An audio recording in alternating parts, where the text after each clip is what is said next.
A Ordem dos Advogados do Brasil, Secção Ceará, realiza plenária sobre a reforma política e eleições limpas. Veja ainda, a OAB Ceará participa de reunião na Associação de Pais e Amigos dos Excepcionais, a APAI. Você confere também uma solenidade de entrega de carteiras a 43 novos advogados. Acompanhe as imagens da semana no quadro OAB em Foto e as dicas de concursos com inscrições abertas em todo o Brasil. Fique informado sobre as notícias do Judiciário Brasileiro e da Ordem dos Advogados do Brasil, no programa OAB na TV Mundo Jurídico, que começa agora.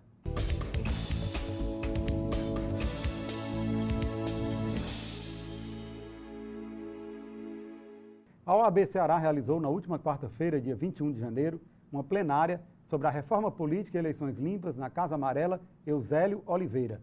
O evento reuniu representantes de instituições classistas e da sociedade civil para debater a importância da participação nesse projeto. O projeto de iniciativa popular da Coalizão pela Reforma Política Democrática e Eleições Limpas apresenta uma proposta de representação política mais identificada com a maior parte da sociedade. Uma das propostas que faz parte do projeto e tem relação com o financiamento das campanhas políticas, referente à forma como os candidatos gastam o dinheiro que poderão ser monitorados em tempo real através da internet, com base na transparência.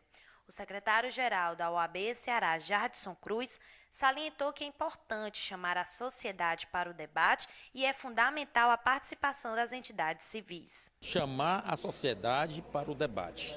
Sem a sociedade, nós não poderemos avançar nesse projeto. Então, é fundamental a participação das entidades, dos sindicatos.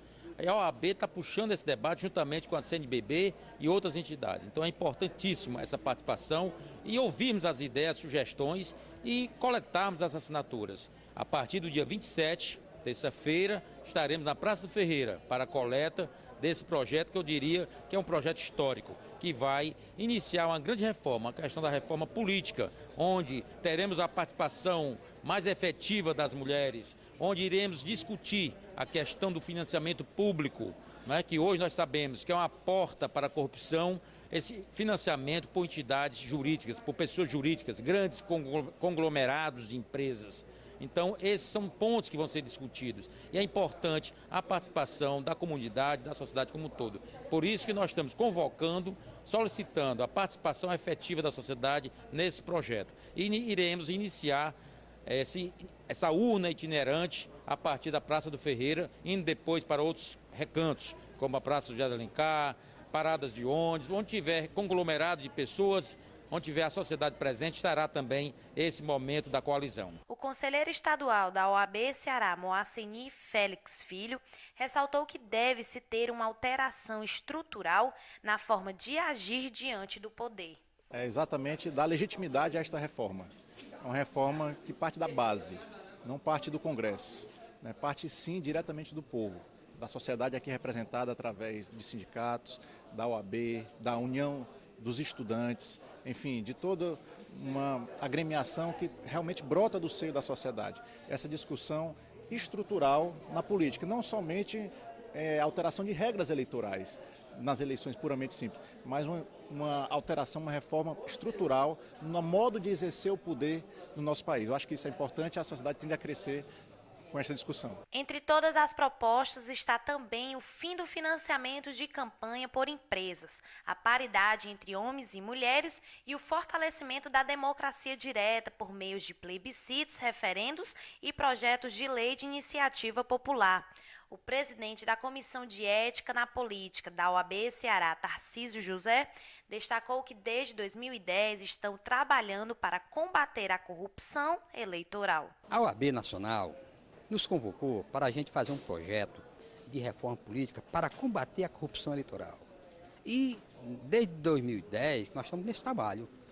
E estamos coroando agora com esses eventos de formação política para que a sociedade tome consciência e tome conhecimento das reais necessidades e dos projetos que a OAB elaborou. Tanto que nós vamos, a partir do dia 27, fazer a coleta das assinaturas para o projeto de popular e também tem uma programação para todo ano, para a gente fazer essa discussão no âmbito da sociedade, com os partidos políticos, com os políticos, com o meio universitário, com o meio intelectual, com toda a sociedade que tem interesse de uma reforma real e sem restrições. A OAB na TV foi à Praça do Ferreira, local de coleta de assinaturas do projeto, para conversar com a população, para saber o que elas entendem sobre reforma política. Teria que ser uma mudança geral na política, né? Teria que mudar, porque do jeito que está, é impossível até que a coisa se ajeite. Coisa que tem que ter feito no nosso país há muito tempo era para ter feito essa reforma. Uma reforma política seria estar mudando as leis do país para poder ver se funciona alguma coisa, né? Se melhora o país. Entre os dias 27 e 31 de janeiro, será aqui na Praça do Ferreira o ponto de coletas de assinaturas da reforma política, democrática e eleições limpas da OAB Ceará. Com a publicação da Lei 12.997 de 2014 e regulamentação pela Portaria número 1565 do Ministério do Trabalho e Emprego, a atividade do trabalhador em motocicleta passou a ser enquadrada como perigosa, passando o empregado a ter direito adicional de 30% sobre o salário. E para falar sobre esta inovação, nós conversamos agora com a advogada do escritório Queiroz Cavalcante Advocacia, doutora Tabita Rodrigues. Doutora Tabita, é um prazer tê-la aqui em nosso estúdio. Eu que agradeço a oportunidade de estarmos discutindo um tema tão relevante. Inicialmente, eu gostaria que a senhora destacasse aqui para os nossos telespectadores quais são os principais objetivos desta nova lei. Com essa nova lei, ela veio a proporcionar, através do adicional, uma melhor qualidade de vida do motociclista, em relação ao poder aquisitivo dele estar adquirindo melhores equipamentos de proteção no seu dia a dia, no uso do seu dia a dia. E quem pode ser beneficiado por esta norma? Pronto, o empregado, né, que presta serviço como motofrete, os motociclistas que são contratados como motoboys para entrega de documentos, todos têm que ter um vínculo com a empresa. Aí tem que ter o vínculo, então, para poder se beneficiar desta lei. Isso, essa lei não inclui o autônomo, que presta serviço por conta própria. Quais são os principais efeitos desta lei? Ela tem repercussão, inclusive, na esfera previdenciária? Isso. Por integrar o salário, ela também tem reflexo nos depósitos de FGTS, 13º, férias, aviso prévio, todas as verbas trabalhistas, que inclui também o rol de benefícios do empregado, né, para uma melhor garantia. E a nova lei, ela tem repercussão também na questão da segurança do motoqueiro? Isso. Essa lei, que foi regulamentada pela Portaria 1565 do Ministério do Trabalho e Emprego, ela veio enquadrar a atividade do motociclista nesse dia a dia corrido que ele passa pelo trânsito na cidade, e proporcionar uma melhor qualidade, adquirindo equipamentos de segurança, de proteção e tudo mais. Eu gostaria que a senhora destacasse, aqui em breves linhas, quais são os percursos considerados, levados em conta pela lei, para que o motoqueiro tenha direito. Me parece que o empregado que utiliza a motocicleta para o percurso de sua residência para o local de trabalho ou vice-versa não está contemplado pela lei, é verdade? Pronto. Essa portaria que eu mencionei anteriormente, ela exclui alguns casos que o motoqueiro o motociclista não vai ter direito.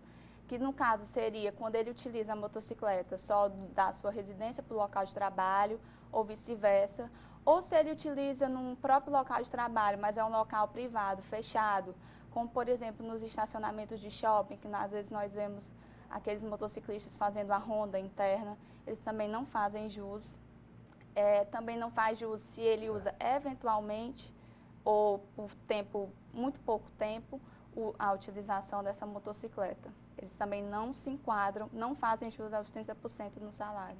A senhora acredita então que esta lei ela foi um grande avanço no que diz respeito não só à preservação da saúde do trabalhador, mas também no quesito de segurança? Sim, ela veio justamente com esse objetivo de melhorar a qualidade de vida para, através desse valor a mais, esse plus, né, que seria esses 30%, que o motoqueiro, o motociclista, ele possa adquirir equipamentos para a sua segurança, porque nós sabemos que o trânsito hoje das grandes cidades é um perigo constante, principalmente para eles que passam o dia em cima das suas motos, né, motonetas. Enfim, veio mesmo a beneficiar. A senhora falou no início da entrevista que esse adicional de periculosidade de 30%, Isso. ele se integra, inclusive, ao salário. Exatamente. Gostaria que a senhora detalhasse aqui qual a repercussão dessa integração ao salário. Isso vai repercutir no aviso prévio, né, nas férias, no 13º e demais direitos e garantias do trabalhador? Na verdade, o adicional de periculosidade, ele é um salário-condição. Certo. Ele só passa a integrar o salário por aquele determinado período, enquanto a pessoa está passando por aquela situação de periculosidade, no caso, né? Com essa lei, que veio incluir o parágrafo 4º no artigo 193 da CLT, e após a regulamentação do Ministério do Trabalho, o motociclista, a atividade dele passou a ser enquadrada como perigosa. A partir do momento que foi enquadrado, ele passou a fazer jus a esse adicional, e esse adicional, além de ter esses 30% a mais sobre o salário base, ele também vai refletir no caso do aviso prévio, quando o empregado foi dispensado, nas férias dele acrescidos de 1/3, né, constitucional, também nos depósitos de FGTS, né, e tudo que esteja relacionado às verbas trabalhistas. Só para que fique bastante claro para os nossos telespectadores, a lei não incidirá, então, no caso daquelas pessoas que trabalham apenas como prestadoras de serviço, como, por exemplo, pessoas que trabalham em delivery de lojas de fast food e que não têm um vínculo empregatício. Pronto. Na verdade, é até polêmica essa questão da prestação de serviço, porque às vezes a empresa contrata aquele determinado empregado para prestar um serviço, mas o considera autônomo. É importante que haja uma distinção entre essa situação. Por exemplo, se o trabalhador, ele todo dia trabalha naquele determinado horário, se é subordinado, se recebe diretamente daquele empregador. Precisa fazer uma análise concreta dos requisitos. Exatamente. Que podem configurar ou não o vínculo, a relação trabalhista. Se configurar a relação de emprego, ele tem direito aos 30%. Agora, se realmente ele faz serviço, ele é autônomo, né? Ele não tem vínculo, ele não recebe ordens, ele não tem um horário certo a cumprir, então não, isso aí ele não vai fazer jus aos 30% do adicional de periculosidade. Doutora Tabita, o tempo realmente voou, estamos chegando ao final da nossa entrevista. O programa OAB na TV Mundo Jurídico agradece a sua participação e abre espaço para as suas considerações finais. Eu também gostaria de agradecer a oportunidade, esse tema é muito importante. Foi um tema que ele foi muito discutido, até que conseguiu ser aprovado essa nova lei, né, 12.997. E assim, qualquer dúvida, podem estar passando o e-mail. O meu e-mail é tabita.rodrigues@queiroz-cavalcante.adv.br. Estou à disposição e mais uma vez eu agradeço. E vamos à palavra do presidente com o advogado Valdetar Andrade Monteiro, presidente da OAB Ceará.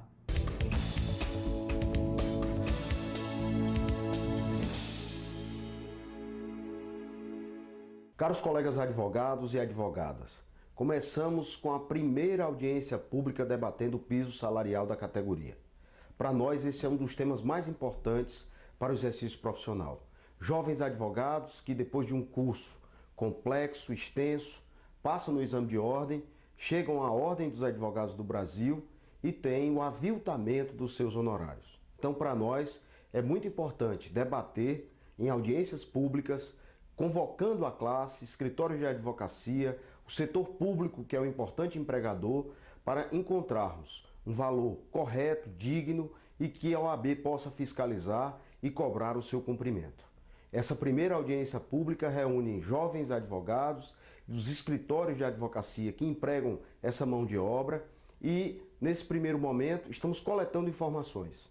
Participe no site oabce.org.br, mande as suas colaborações por e-mail, presidencia@oabce.org.br, para que possamos juntos construir um piso salarial digno e uma remuneração justa. A defesa intransigente dos honorários advocatícios, inclusive sucumbenciais, com a vitória no Código de Processo Civil, tem que se refletir também no dia a dia da jovem advocacia, no dia a dia do advogado experiente, formando uma remuneração que venha pela meritocracia trazer dignidade ao exercício profissional.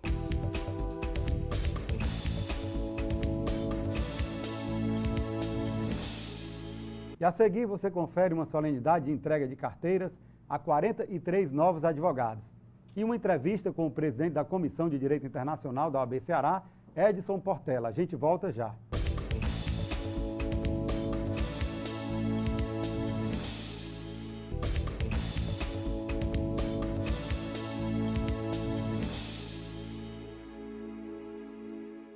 Apesar do grande potencial eólico que o Brasil possui, a participação da matriz eólica na geração de energia elétrica no país ainda é pequena. O crescimento da indústria eólica brasileira traz consigo, entretanto, muitos desafios associados, dentre eles, à falta de conhecimento jurídico quanto às normas ambientais que regulam a matéria. E para falar sobre esses desafios, nós recebemos agora em nosso estúdio o advogado Aloysio Pereira Neto, autor do livro A Energia Eólica no Direito Ambiental Brasileiro. Então, Aloysio, é um prazer tê-lo aqui conosco em nosso estúdio. Eu que agradeço o convite para a gente poder discutir dois temas tão importantes para o nosso Estado e para o nosso país, né? Tanto a energia eólica quanto o direito ambiental. Doutor Aloysio, nos dias atuais a questão ambiental vem ganhando cada vez mais espaço. Não é mais possível em falar em desenvolvimento econômico sem, de outro lado, se preocupar com a preservação ambiental, não é verdade? Inclusive, isso também está previsto na própria Constituição Federal, né? O artigo 170 da Constituição, ele afirma que um dos princípios do desenvolvimento econômico é exatamente a preservação e proteção do meio ambiente. E, no artigo 225, a gente tem como um dos princípios da proteção ambiental também o desenvolvimento sustentável. Ou seja, a gente hoje não pode tirar essa conexão que existe entre o crescimento econômico, a necessidade de conservação dos bens ambientais, para que a gente possa efetivamente tirar o princípio do desenvolvimento sustentável do papel e ele possa fazer parte da vida de todos os cidadãos. O senhor lançou recentemente a obra denominada Energia Eólica no Direito Ambiental Brasileiro. O senhor poderia falar um pouco sobre os principais objetivos desta obra? Bom, na verdade, poucas pessoas sabem, mas a gente tem aqui no estado do Ceará o maior potencial de energia eólica do Brasil e um dos maiores potenciais do mundo. Então, a ideia que eu tive foi da gente discutir conjuntamente esse potencial que nós temos no nosso estado, na ideia de desenvolver, na ideia de criar emprego, de gerar renda, de aproveitar essa matriz limpa com os princípios do direito ambiental. E eu acho que a ideia do livro é ajudar os operadores do direito e as pessoas que se interessam por esse assunto para que tenham uma visão exclusivamente técnica acerca disso, que é tão desconhecido por todos. O senhor poderia falar também aqui um pouco sobre o conceito de energia, a sua aplicação, bem como quais são as principais formas de alternativas, né, energéticas? A gente, no nosso país, isso é histórico, o país escolheu como matriz a questão hidrelétrica. E aí, com o desenvolvimento tecnológico, vieram outras matrizes, né? A gente tem aí os biocombustíveis, nós temos a própria energia solar e a energia eólica também. Eu nem digo como energias alternativas, eu não gosto muito dessa expressão. Eu gosto de energias complementares. Inclusive, um aspecto que a gente traz no livro é exatamente de que, quando o nível dos rios baixa, é exatamente o período em que a velocidade dos ventos aumenta. Então, se a gente tivesse um real investimento, tanto na instalação dos parques eólicos, como também nas linhas de transmissão, que isso está faltando muito ainda no nosso país, a gente teria uma complementação e não estaríamos na iminência de sofrer um novo apagão, como a gente sofreu tempos atrás. Quando se fala em produção de energia alternativa, dentre elas a energia eólica, é preciso que se tenha uma preocupação, principalmente para quem vai produzir, no que diz respeito à preservação ambiental. Então, deve-se levar em consideração uma série de princípios, muitos deles constitucionais, relacionados ao meio ambiente. Dentre eles, o princípio do poluidor pagador, o princípio da prevenção, o princípio da precaução. Então, eu gostaria que o senhor aqui, em rápidas linhas, destacasse quais são os principais princípios que devem reger a matéria. Bom, o princípio da prevenção, né? É um princípio do direito ambiental que está ligado à elaboração dos estudos ambientais para as atividades que causem significativo impacto ambiental. Aqui no estado do Ceará, para se instalar um parque eólico, é exigido o estudo de impacto ambiental com o respectivo relatório, que é o EIA-RIMA, exigido hoje pela SEMASSE. Então, esse princípio, num estudo bem feito, num estudo analisando os impactos positivos e negativos de cada empreendimento, a SEMASSE analisando a elaboração desse estudo, eu acho que o princípio da prevenção estaria respeitado. O princípio do poluidor pagador está relacionado a quem custeia esses estudos está relacionado às medidas compensatórias que esses empreendedores eles pagam para compensar a sociedade por esses danos ambientais causados quando ocorrem, né? O próprio princípio do desenvolvimento sustentável, de forma que, na verdade, nenhum dos princípios do direito ambiental, apesar da necessidade de produção de energia ser muito grande, não podem ser esquecidos, né? Então, num processo de licenciamento ambiental, dentro da legalidade, dentro da licitude, presume-se que todos esses princípios foram efetivamente cumpridos. Doutor Aloysio, há uma confusão muito grande no que diz respeito ao licenciamento dessas atividades. A confusão no que diz respeito a órgãos ligados à União, ao Estado e ao próprio município, quando a obra tiver um impacto local. Então, eu gostaria que o senhor explicasse especificamente na questão da produção da energia eólica, de quem é a responsabilidade pelo licenciamento dessas atividades. Realmente, você tem razão. Não é de agora essa confusão que existe. Na verdade, explicando para quem nos assiste, a competência para licenciar é uma competência comum. Ou seja, União, Estados, Distrito Federal e municípios podem licenciar. E aí veio, em 2011, a Lei Complementar 140, que veio exatamente regulamentar o parágrafo do artigo 23 da Constituição, no que se refere a definir as competências entre esses entes. O que é que ficou definido, então? Os parques eólicos, eles devem ser licenciados aqui pela SEMASSE, pelo órgão estadual. O que não quer dizer que o município, aonde estiver localizado o parque eólico, tenha que dar uma anuência, mas o licenciamento deve partir do órgão estadual. O fato do empreendimento estar em zona costeira, como muitas pessoas pensam, não leva essa competência para o IBAMA, né? Inclusive o Ministério Público Federal, às vezes, ele tem um pensamento equivocado quando ele alega isso. Pelo empreendimento estar em zona costeira, o competente seria o IBAMA para licenciar. Está equivocado. Inclusive, isso já está até ultrapassado em discussões que a gente já passou na Bahia, né, no próprio Pernambuco, acerca desse tema. Me desculpe, permita, é muito parecido com aquela confusão que se faz no que diz respeito à competência para fiscalizar quando se fala em fauna. Então, muita gente acha que, por se tratar de fauna, a competência vai ser sempre da União. Exato. Você tem razão de novo. Na verdade, a competência para fiscalizar, antigamente, na questão dos crimes contra a fauna, por exemplo, a competência era da Justiça Federal. Hoje, não. A súmula do STJ foi cancelada e a competência é da Justiça Estadual, a não ser quando se trata de tráfico internacional. Que aí não é nem por ser contra a fauna, é por ser internacional que a gente tem essa competência. A ideia do legislador foi uma ideia boa no sentido de colocar todos os órgãos como competentes para a gente ter uma tutela maior do meio ambiente.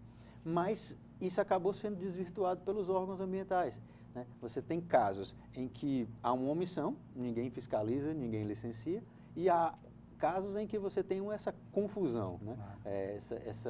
Esse conflito de competência, e aí você às vezes tem situações em que, por exemplo, um órgão licencia, o outro embarga, e assim o empreendedor vive essa insegurança jurídica. Há um grande mito no que diz respeito à produção de energia eólica, no sentido de que a atividade não geraria tanto emprego e que também a atividade ela acabaria agredindo o meio ambiente de tal forma que acabaria matando pássaros, né, que estivesse sobrevoando ao redor. Então, queria que o senhor desmistificasse essa ideia. Na verdade, realmente assim, o que se refere à energia eólica, e aí não é uma opinião pessoal, foram frutos de pesquisas, as pessoas falam algumas coisas sem nenhum conhecimento, falam porque ouviram ou porque leram em alguma página da internet, e na verdade, primeiro ponto, questão de geração de emprego. Realmente qualquer cearense ou qualquer turista que passe, olhe para um parque eólico, você vê no máximo um vigia ali, cuidando daquilo. Só que por trás daquilo existe uma cadeia de profissionais que vão desde os engenheiros até os contadores, os advogados, os vigias, os geólogos, as pessoas que trabalham na produção da energia, que trabalham na distribuição dessa energia e que gera bastante emprego para o nosso estado, né? E o outro ponto, que é um absurdo, inclusive eu já ouvi ministro de Estado falando isso, falando, por exemplo, que pássaros são decepados por conta da energia eólica, quando, na verdade, o livro traz estudos de universidades da Inglaterra mostrando que morrem mais pássaros por colisão com veículos nas estradas do que propriamente com colisão com os aerogeradores. Doutor Aloysio, qual o marco legal brasileiro para a produção de energia eólica? Na verdade, de energia eólica, especificamente, a gente não tem. Certo. A gente tem a lei do PROINFA, que foi a lei que trouxe todas as energias alternativas. É o Programa de Incentivo às Fontes Alternativas de Energia Elétrica. Exatamente. Essa lei foi o marco legal que a gente tem de energias alternativas. Certo. De energia eólica, nós não temos uma lei específica. Nós temos algumas resoluções do Conselho Nacional do Meio Ambiente que disciplinam a matéria, né? A lei de crimes ambientais, que de qualquer forma tem relação com isso, mas a gente não tem especificamente da energia eólica uma lei, não. Eu gostaria aqui que o senhor destacasse, falasse um pouco sobre a viabilidade ambiental e econômica da energia eólica produzida em solo brasileiro. Bom, eu entendo que com o passar do tempo, isso é fato, o preço do quilowatt da energia eólica, ele vem caindo com o tempo. Cada leilão que nós temos, esse preço ele vem baixando. Os equipamentos produzidos, ou seja, os aerogeradores, essas pás que a gente vê muitas vezes os caminhões transportando aí nas estradas do litoral e tudo, também tem caído o preço.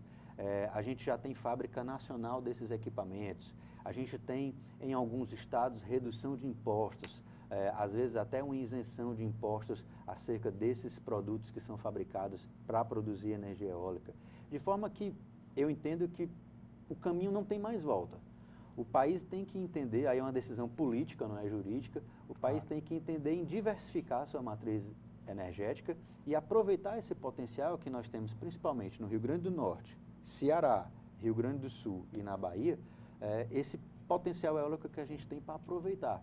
De modo que eu não tenho a menor dúvida, eu sou muito convencido do potencial e da viabilidade da energia eólica para o nosso país. No que diz respeito à diversificação da matriz energética no Brasil, na sua opinião, quais são os grandes desafios a serem enfrentados pela frente? Primeiro ponto é uma mudança de cultura, isso é dificílimo, né? A gente vem historicamente com uma escolha de uma matriz da hidrelétrica, que causa muito impacto também, sem dúvida alguma.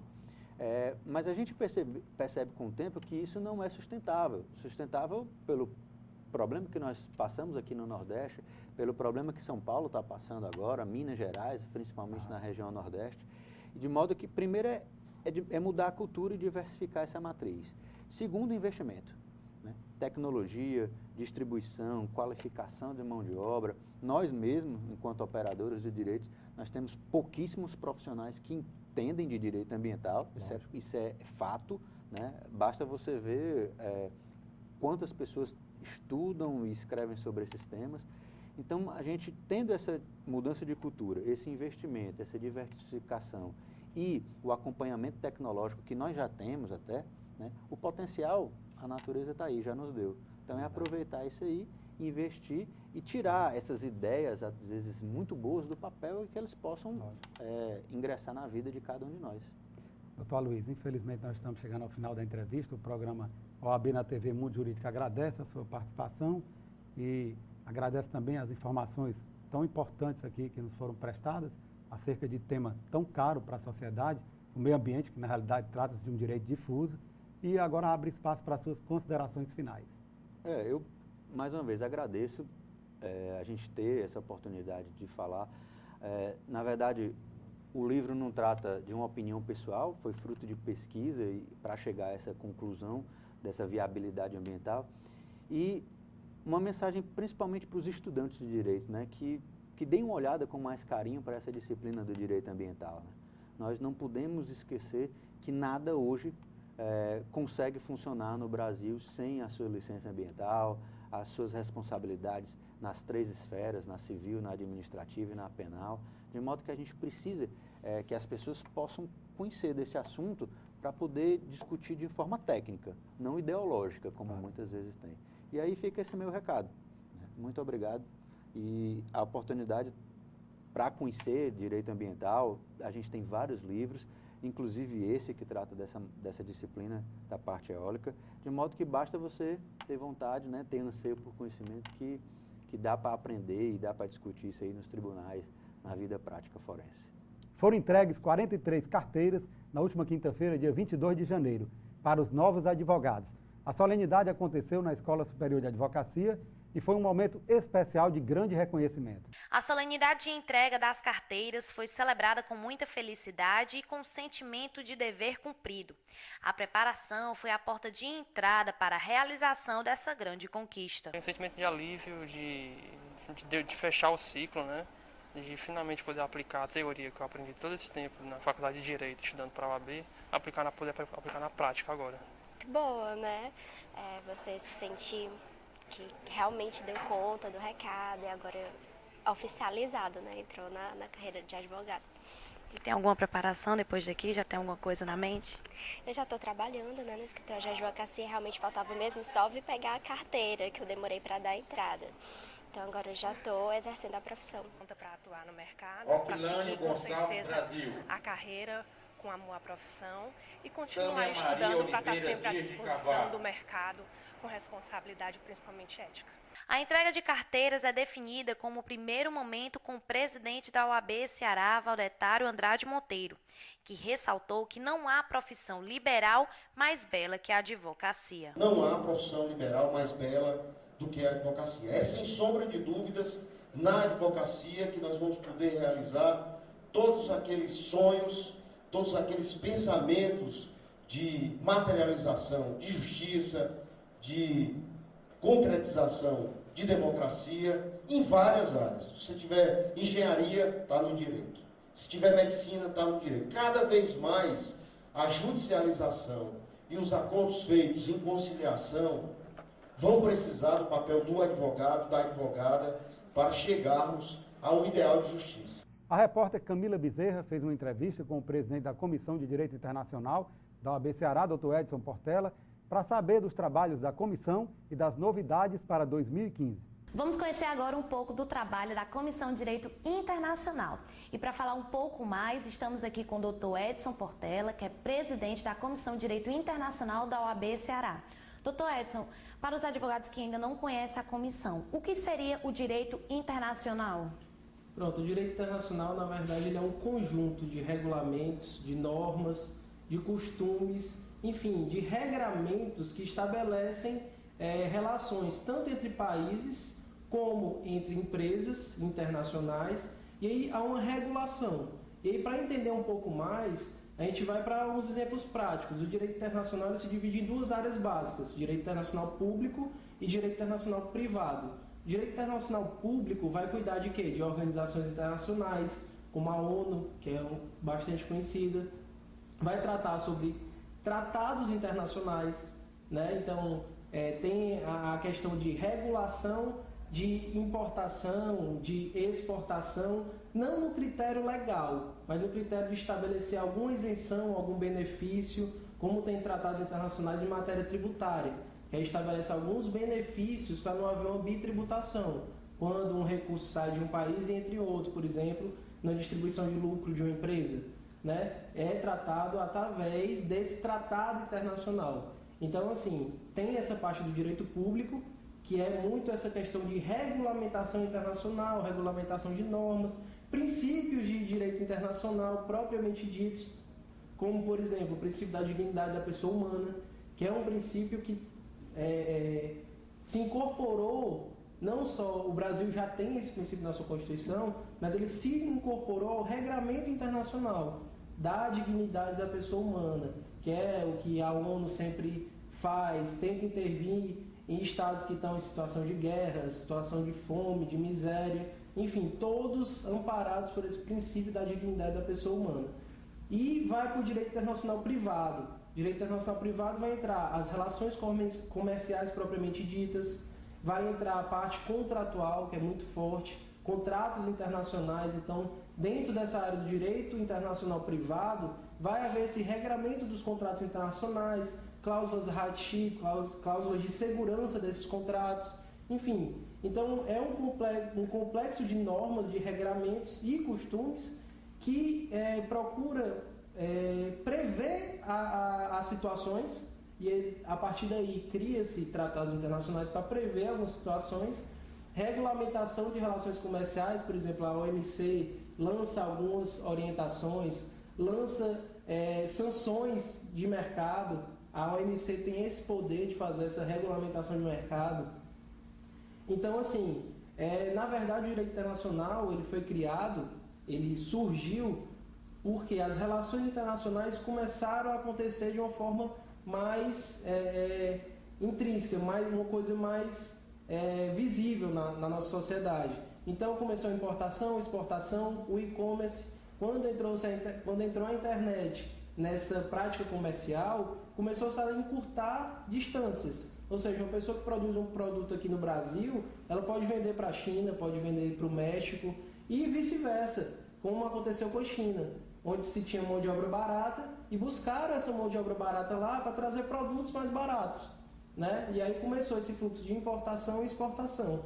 Quando se começou esse fluxo de importação e exportação, surge logo a questão tributária, né? Eu vou pagar um tributo quando está saindo, quando está entrando, vou pagar 2 vezes o tributo. Então começaram a surgir tratados internacionais e a OMC começou também a atuar nessa parte de regulação, né, dessa prática comercial. Então, assim, o direito internacional ele é muito amplo, mas ele se resume a isso, ao controle internacional por intermédio de normas, de costumes, de orientações, de como se deve reger as relações internacionais, as relações entre países, as relações entre algumas pessoas, por exemplo, privadas, pessoas jurídicas privadas, para que não aconteça um caos internacional, né? Para que tenha pelo menos alguns caminhos a serem seguidos se você resolver sair desse seu aspecto territorial do seu país e for expandir a sua linha de atuação, né? Então, basicamente, o direito internacional é isso, é buscar caminhos para que não se torne um caos absoluto. Então, vai ter princípios, vai ter normas que a gente chama de soft law, são normas criadas através de costumes, né? Então, assim, tem um leque bem amplo de atuação para o direito internacional. E essas ações que vocês fizeram, existe alguma novidade no ano agora de 2015? Dentre as ações da Comissão de Direito Internacional, acho que uma que foi bastante vista, comentada, foi a questão do container que a gente teve na beira-mar para atender ao turista estrangeiro. E a gente fala turista estrangeiro porque são turistas realmente que vêm de fora do país, né? Esses turistas chegavam aqui e não tinham logicamente, um amparo do Estado, por intermédio da Secretaria de Turismo e tudo, mas não tinha um amparo legal, né? Então a gente buscou trazer esse amparo legal, um apoio jurídico especializado para deixar lá, na beira-mar, enquanto a Copa das Confederações tivesse acontecendo aqui, como um projeto. Não, vamos fazer esse projeto piloto, vamos ver como é que funciona, e aí a gente vê se dá para implantar na Copa do Mundo. E aí a gente fez uma parceria com a Secopa, por intermédio do Dr. Ferruccio, e aí ele gostou da ideia, lançamos o projeto na Copa das Confederações e deu muito certo. E aí acabou-se lançando novamente o projeto, e agora de uma forma mais consolidada, na época da Copa do Mundo, que também foi um sucesso, onde a gente atendia demandas corriqueiras, né? A gente expôs muito que também essa parte do direito internacional, a parte diplomática, né? A gente fala tanto em diplomacia e tudo mais, reciprocidade. Então, assim, o turista estrangeiro que vem para o Brasil, ele também precisa ser bem recebido. Não adianta só a gente venha para o Brasil, só convidar, e na hora que ele chega aqui ele não tem nenhum amparo, ele não tem nenhum suporte. Então a gente se deparou com vários casos lá, e os mais frequentes era a pessoa perdia realmente o documento, o passaporte, enfim, o documento de identidade internacional, oriundo lá do país dele, e a questão também da abusividade de alguns contratos. Quando as pessoas aqui de Fortaleza, principalmente, vislumbravam que iam pactuar negócios com clientes internacionais, já ficavam com o pé atrás. Então começavam a colocar umas cláusulas abusivas nos contratos, que iam de encontro ao nosso código, inclusive, Código Civil. Então, assim, a gente precisava pelo menos de uma orientação, de falar, não vá para essa empresa, porque esse contrato aqui que você está apresentando está meio complicado para a sua parte. Procure negociar, procure outra empresa, veja outras propostas. Então, assim, a gente procurou dar para o estrangeiro um certo conforto. Eu estou num país que eu não conheço, mas pelo menos tem pessoas de um órgão abalizado, da OAB, que vão me fornecer uma informação especializada sobre minhas dúvidas pontuais, né? E na oportunidade, a gente teve o primeiro estagiário internacional da OAB, até onde a gente sabe, que foi um estudante que veio da Alemanha, da Universidade da Alemanha, para exatamente participar do nosso projeto. Por coincidência, ele estava aqui no período de férias lá da Universidade dele da Alemanha e foi estagiário do nosso projeto, atendeu, enfim, porque tinha a facilidade de línguas, nós atendíamos lá no alemão, no francês, no espanhol, enfim, diversas línguas que estavam disponíveis para aqueles turistas que estavam chegando aqui. Então, assim, esse projeto em particular teve um impacto enorme, né? E quando a gente fez esse projeto, surgiram outras questões, como, por exemplo, os estrangeiros que entram aqui no Brasil, que entram aqui em Fortaleza, eles sabem o tempo de permanência deles? Eles sabem que se ele passar mais de 90 dias, ele tem que pedir uma prorrogação por mais 90 dias? Então, assim, a gente viu que não está sendo feito a contento, até por conta da demanda, que é muita gente entrando no país, enfim. E a gente vai procurar fazer, nesse ano de 2015, uma aproximação com esses estrangeiros que estão nesse limbo, né, que não tem essa orientação, que às vezes ficam aqui não por má fé, não porque querem burlar a legislação, mas por falta de informação. Então, nossa intenção em 2015 é ter algumas campanhas, alguns eventos de conscientização para poder expandir esse conhecimento de que, se ele quiser estar legalmente aqui no Brasil, e se ele quiser ter um visto permanente, por exemplo, ele vai ter que solicitar um visto de trabalho, né? Ele vai ter que solicitar um visto de investidor. A gente se depara também aqui, em particular no Ceará, com uma migração enorme de coreanos, né, que vieram para o projeto da siderúrgica. Então, assim, a gente vê muitas vezes que eles ficam um pouco desamparados. A legislação de lá é totalmente diferente da legislação daqui. Existem princípios aqui que não existem lá. Então, assim, para a advocacia isso é bom, porque um escritório que tenha conhecimento de um pouco de direito internacional, um pouco do direito local e tenha a facilidade da segunda língua, acaba tendo mais um ramo de atuação. Sai só dessas empresas locais e começa a atuar com essas multinacionais que chegam aqui, né? Então, assim, para 2015 eu acho que a intenção é essa, fazer mais trabalhos de conscientização, de informação, de ajuda efetiva ao turista estrangeiro que está aqui, de orientação à classe em determinadas situações. A gente também atuou, na verdade, apenas como observadores e como consultores, daquele caso dos sírios que vieram fugidos de uma guerra civil no país deles, e a arquidiocese aqui acolheu, né? A delegada da Polícia Federal, à época, teve uma posição extremamente humanitária. Ela não prendeu aqueles que estavam supostamente infringindo a lei por uma questão humanitária, né? Eles estavam portando passaportes falsos, era motivo de prisão, mas por essa questão humanitária, ela resolveu não fazer isso e arranjar-se uma solução, ver como resolveria a situação deles. Então a gente foi à época para a rádio, para a televisão, para explicar como era a situação deles, né? Porque muita gente criticava, ou muita gente ajudou, muita gente fazia doação. Então, até que ponto isso aí é legal, até que ponto não é legal, até que ponto pode ser flexibilizada a lei quando se trata de questões humanitárias, né? No caso lá, afugentados da guerra civil, né? Então, assim, eu acho que tem muito a ser feito nessa parte do direito internacional, até de expandir a questão do conhecimento. E aí a gente está programando um evento dessa parte realmente intelectual para os advogados, né? Provavelmente a gente vai ter esse ano um congresso, uma palestra com uma pessoa de renome no direito internacional, que aqui no Ceará a gente tem várias, né? Por sinal, mas a gente está querendo fazer esse intercâmbio também de informações, ver o que está acontecendo fora, ver o que está acontecendo nos estados do Sul, onde o direito internacional é mais acentuado, a atuação, principalmente na parte privada, por conta das multinacionais, que quando chegam no Brasil vão logo para São Paulo, principalmente, né?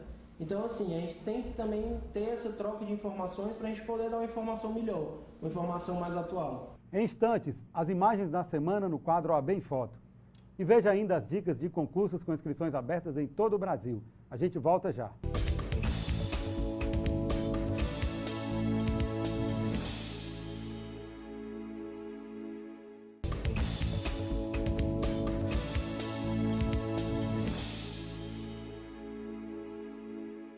Você conhece o Plano de Previdência Complementar da OAB Ceará? A OAB Prev Ceará surgiu do anseio da Ordem dos Advogados do Brasil e da Caixa de Assistência dos Advogados do Ceará em oferecer um plano de previdência complementar desenvolvido exclusivamente para atender às necessidades dos advogados cearenses. A previdência complementar fechada no Brasil vem crescendo a cada ano. Nós, brasileiros, percebemos que é preciso pensar no futuro, fazer economia hoje, pensando na qualidade de vida de amanhã. A OAB Prev Ceará funciona como uma poupança. É um investimento de longo prazo em que você pode acompanhar, através de extratos, a rentabilidade de seus investimentos. Por isso, não perca tempo. Faça já o seu plano de previdência complementar e garanta o seu futuro. Para mais informações, é só ligar para 3464-3991. E vamos conferir agora as dicas dos principais concursos jurídicos com inscrições abertas em todo o Brasil. Tribunal de Justiça do Estado de Pernambuco. Inscrições até 19 de fevereiro. Mais informações pelo site www.concursosfcc.com.br. Ministério Público do Trabalho.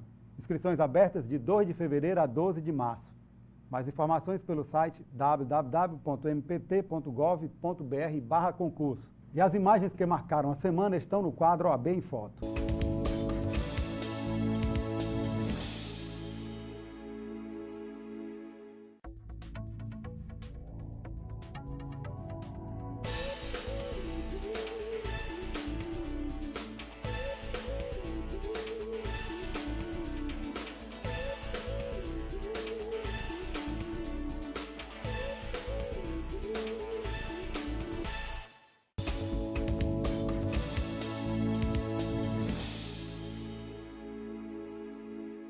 E o programa de hoje termina aqui. Lembrando a você que o programa da Ordem dos Advogados do Brasil, secção Ceará, é transmitido na TV Fortaleza, canal 61.4, às quartas-feiras, às 19 horas, com reprises às quintas-feiras, às 7 da manhã e aos sábados, às 13 horas. Assista também o programa inédito na TV O Povo, canal 48, às quartas-feiras, às 23 horas, com reprises às sextas, às 11 da manhã, sábados, às 22h45 e aos domingos, às 11h15 da manhã, ou através do site da OAB Ceará. Fique informado sobre as atividades da Ordem dos Advogados do Brasil, secção Ceará, no OAB na TV, Mundo Jurídico, o programa do advogado cearense. E você tem um canal direto com a gente através da página do programa no Facebook e também através do Twitter, @OABCE. Ou, se preferir, mande um e-mail, oabnatv@oabce.org.br. Obrigado pela sua companhia e até a próxima semana.